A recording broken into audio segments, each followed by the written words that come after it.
Nomor 15. DNA memiliki kemampuan untuk dicetak ulang atau diperbanyak dengan struktur yang sama persis.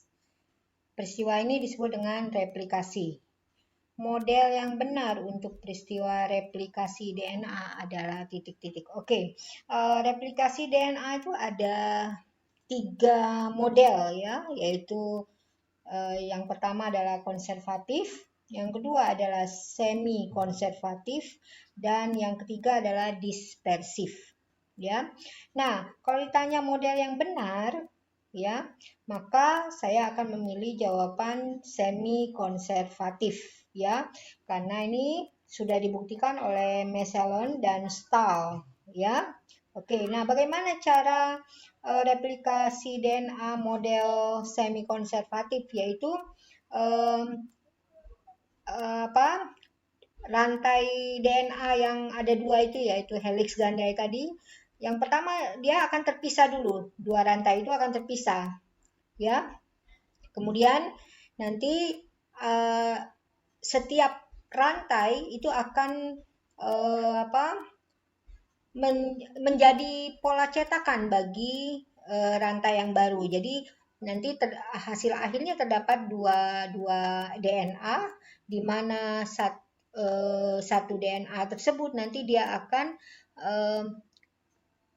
satu rantai adalah satu DNA yang lama, sedangkan satu rantainya lagi adalah DNA yang baru. Jadi dua-duanya seperti itu ya. Jadi kalau kalian lihat berarti jawabannya adalah C ya. Kedua rantai terpisah, kemudian masing-masing akan menjadi pola cetakan untuk membentuk rantai pasangannya. Nomor 16. Dalam sintesis protein yang merupakan kode genetik sebagai dasar penyusunan asam amino menjadi protein atau polipeptida, rangkaian basa nitrogen yang terdapat di dalam titik-titik. Oke, jadi kalau sudah mau menjadi polipeptida atau protein, maka yang dijadikan sebagai acuan itu adalah kode genetik yang dibawa oleh RNA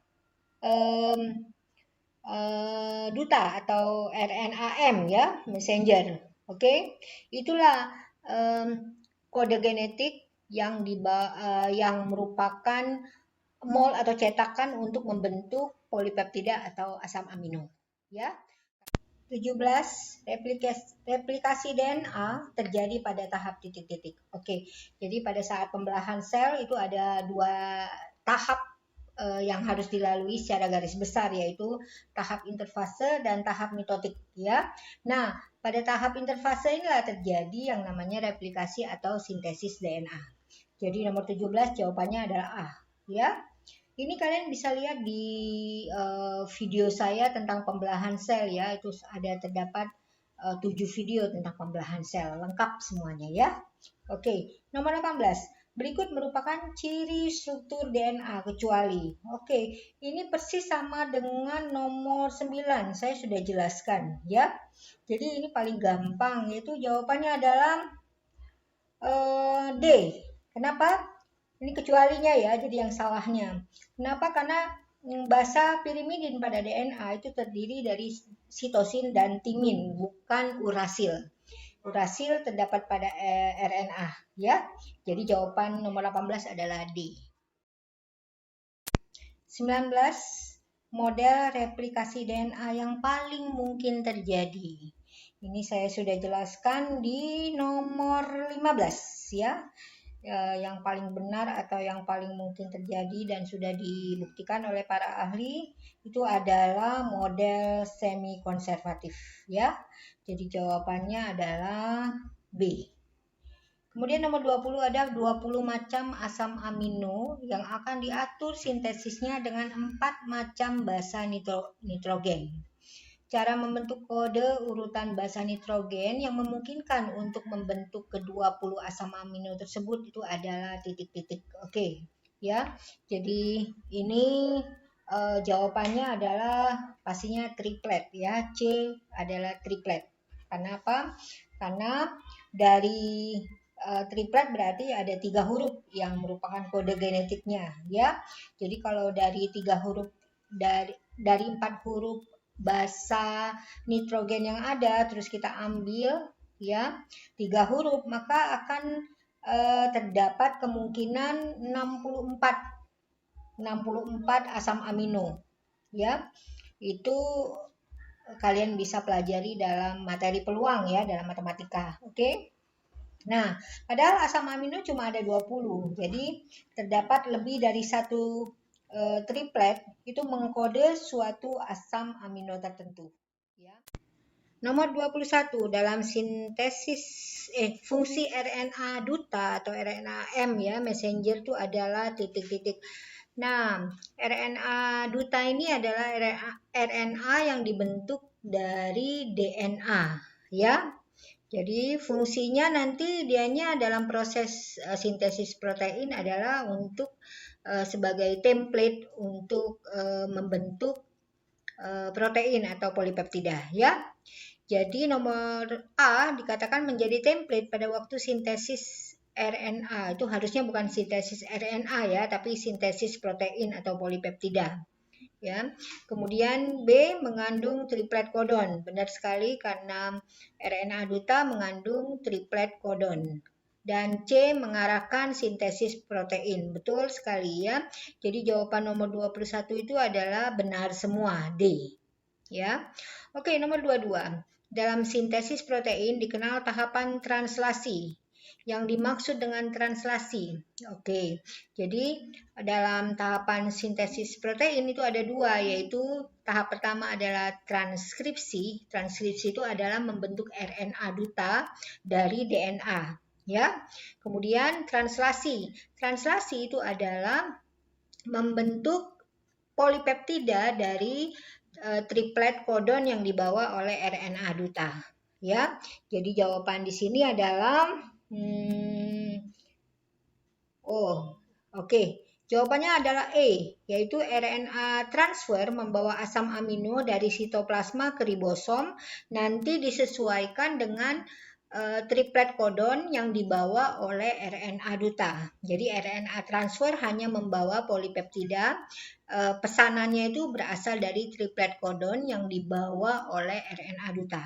Jadi jawabannya adalah E ya. Kalau A, pembentukan rantai DNA yang identik itu adalah proses replikasi DNA. Kemudian B, pembentukan RNA duta dari rantai sense DNA itu adalah proses transkripsi. Ya, sedangkan C sama D itu benar-benar salah pernyataannya. Ya, oke. Jadi jawaban nomor 22 adalah E. Nomor 23, informasi genetik yang terdapat dalam DNA tidak bisa langsung diwujudkan dalam sifat yang dapat diamati atau fenotip, tetapi harus terlebih dahulu diekspresikan. Mekanisme ekspresi adalah dengan titik-titik. Oke, yang harus kalian ketahui, ekspresi gen itu merupakan proses di mana informasi yang dikode dalam suatu gen itu diterjemahkan menjadi urutan asam amino selama sintesis protein. Ya, jadi pastinya mekanisme ekspresi adalah dengan cara membentuk protein atau sintesis protein. Nah, sintesis protein sendiri itu ada dua tahap, yaitu transkripsi dan translasi. Ya, jadi kalau di sini B hanya transkripsi, D hanya translasi. Jadi kita jawab secara umum aja, yaitu sintesis protein. Ya, nah mengapa gen-gen tidak langsung begitu saja menghasilkan fenotip-fenotip tertentu ya, itu karena fenotip individu itu ditentukan oleh aktivitas enzim ya. Nah, aktivitas enzim itu adalah protein fungsional yang dihasilkan pada saat sintesis protein ya. Jadi fenotip bisa terbentuk saat ada kerja enzim ya yang dibentuk secara pada saat sintesis protein. Oke? Jadi jawabannya adalah E. Kemudian nomor 24, bagian inti sel yang kaya akan DNA adalah titik-titik. Oke. Inti sel atau nukleus ya, itu ada terdiri dari beberapa bagian. Bagian yang paling luar itu adalah membran inti sel. Nah, membran inti sel ini hanya terdapat pada organisme eukariot ya. Kalau prokariot tidak ada membran inti sel. Kemudian yang kedua itu adalah nukleoplasma atau cairan kental yang ada di dalam nukleus ya. Kemudian yang ketiga itu adalah nukleolus ya. Dan yang keempat adalah kromatin ya. Jadi bagian T sel yang kaya akan DNA itu adalah kromatin ya. Kenapa bukan kromosom? Karena kromosom belum terbentuk pada saat sel masih beristirahat atau belum melakukan pembelahan sel. Jadi pada saat belum melakukan pembelahan sel itu terdapat kromatin ya. Nah, pada saat sel akan membelah barulah dia akan membentuk kromatid kemudian kromosom ya. Oke, jadi jawaban nomor 24 itu adalah B, kromatin. Nomor 25, ini nomor yang terakhir ya. Di sini ada gambar ya, yaitu gambar DNA ya, ada rantai sense dan antisense. Dikatakan bila sepotong molekul DNA sedang melakukan transkripsi dengan kode seperti pada gambar di samping, rangkaian asam amino yang akan terbentuk adalah titik-titik. Oke, ini kalau lihat kita melihat gambarnya, ini adalah rantai DNA ya. Nah, sedangkan kalau ditanyakan asam amino ya, rangkaian asam amino yang terbentuk berarti sudah terjadi proses yang namanya sintesis protein. Oke. Nah, sintesis protein itu dimulai dari DNA ya. Jadi DNA ada dua rantai double helix ya, DNA ya, yang akan jadi cetakannya itu adalah rantai sense ya.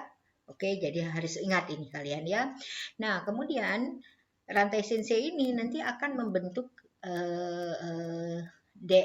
RNA ya, RNA messenger atau RNA duta ya.